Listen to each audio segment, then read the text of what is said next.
YouTube, you're back, and today we have a noob's guide to stub making. I'm going to reveal all 4 stub making methods that will be good throughout the entire year. Some will be better than others at different times throughout the year. Join the Discord, link down below, become a member. We'll be doing these methods non-stop all year. I have 1.7 million stubs worth of investments. Don't believe me? Man, I hate flexing like this, but let's pull up random guys. Goldschmidt, 67.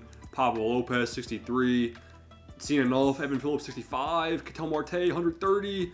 Glass now, some of him. Just trust me, I'm worth a lot of stubs, all right? Free to play, no money spent. The no money spent series is doing well. But today's video, I'm going to start off with probably my least favorite stub making methods. Stuff that I'll tell you guys about and how to do effectively, but I wouldn't recommend it. And then towards the end of the video, we'll keep giving better and better methods, all right? So stay tuned, smash the like button, smash the subscribe button. The first method, my least favorite method, flipping cards. Flipping cards, let's just do a really quick overview, right? There's a 10% tax on everything you want to sell. This current buy order is the price you could buy Ohtani right now for $166K. Don't do that. Instead, you would outbid the current buy order. The current sell order, holy voice crack. The current sell order is 151,508 stubs. If you wanted him, you'd put in an order for 151,509. And then you'd make sure that, see, this guy just got undercut. So if you put in one for 151,509, you go to your My Active Orders and you would just cancel it and then re-put it in until again, you would keep doing that like this guy's doing. You can see a bidding war right now until your order goes through. And then if you had Ohtani and wanted to sell him, you would sell him for one less than the current buy order, just like this, but there's a 10% tax. So flipping Ohtani right now, you can see wouldn't work because you're buying him for 152, and if you sold him back, you would lose 3,000 stubs. But there's guys where the gap actually does make sense to do flips like this. Some of the guys that I would suggest doing this on are probably some of the guys in different series. We have the Hyper Series guys. You can filter with the Hyper Series or the Barrier Breakers. If we look at them right now, let's see. The prices of these cards will change throughout the day. You could take advantage of the fact that you can put these orders in overnight at lower prices. They'll probably go through, sell them back at higher prices during the day and midday. But at nighttime, probably the best time to be buying cards right now. A guy like Hank Aaron, you buy him for 15.5, and you can see if we were to sell him right now, we'd make about a 1.3K stub profit per flip. Do this over and over and over and over and over and over again, and you'll make a lot of stubs, right? It's tedious, it's risky, not my favorite thing to do. These guys, the prices of this guy could change. SDS drops some barrier breaker pack, you're screwed. Your investment's in the gutter. All those stubs you were flipping, not great. Now people do flip a couple of bronzes, gold live series guys. Not a huge fan. I'll show you guys kind of the common or bronze, how you would approach flipping these guys right here. A guy like Johnny Cueto. His quick sell price is 25 stubs. So you could put in 1 million buy orders on the app, because the app is the fastest way to do this, for 1 million stubs. And then you would literally just do the same thing and sell them all for 50. So you're almost doubling your stubs. You're making about, let's say an 80% return, right? But you're doing this so many times. Look at the guy that has 52 orders in. It is mind-numbing, man. This guy who has 286 orders in to sell Johnny Cueto at 52 stubs, that probably took him 10 minutes to put those orders in, and he's probably only making 6,000 stubs profit in total. Because you are making a good return, you're doubling, but it's just you don't have enough of not enough principal, not enough quantity of stubs in the method, not enough tied up. That's why I like doing it on the barrier breaker guys, the Hyper Series cards. Tighter margins, but you're making 700 stubs per flip instead of 20. So that's kind of the different approaches in flipping. Not a huge fan. Let's go on to the next method. Now the next method could be tied with a couple things, but I'm just going to say playing the game. And you might be like, bro, you're joking, right?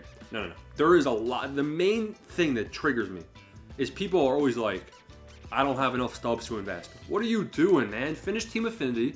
We have a really, really good Team Affinity method I came up with. If you don't know what that is, go check out the video. Basically, you can just spam these inning pitch in events. Team Affinity 2 is coming up soon, so we'll have to stay tuned for that. But if you do Team Affinity, you'll get a ton of packs along the way. Don't ever open packs, gamble responsibly, kids. But you'll get packs from completing Team Affinity. These packs, in theory, will give you stubs. I don't even know why I just bought Johnny Cueto. I'm never going to use him in my life. Maybe he gets supercharged, right, guys? But then also Conquest. If you don't have stubs, I don't want to hear that if you haven't done the Nation of Baseball Hidden Rewards. Now, do not play Conquest. The people who say they don't have enough stubs, they're the ones playing Conquest. Don't play Conquest. There's no need for it, really. Maybe once in a while it's worth it for Team Affinity. I didn't think it was worth it in Season 1. I didn't do any team affinity. But there's hidden rewards on this map where you can go to a hexagon, right? Maybe there's a hidden pack right here. You move there, it'll say you get a hidden reward pack. You would literally just reset and then go to the next spot. There's a map of these hidden rewards in a video on my channel. Those packs will turn into stubs. You'll make some bang for your buck. That's the second best method, right?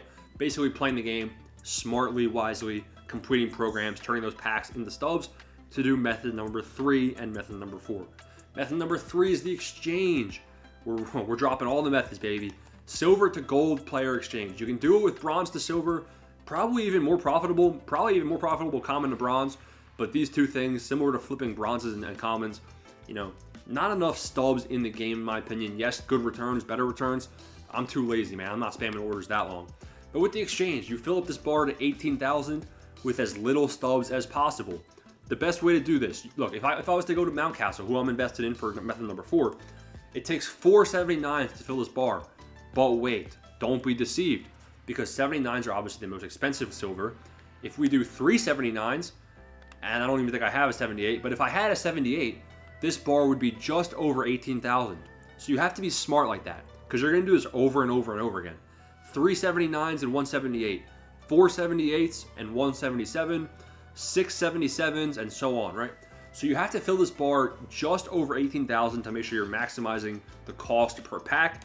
It probably costs around 720 stubs per pack right now. And I have 150 to open for a later video, where I'll explain this method in more detail, right? But the theory is you're spending about 720 per pack. It's random odds. You can see with Bryson Stott, you never want to quick sell. Don't do that. This is bad advice.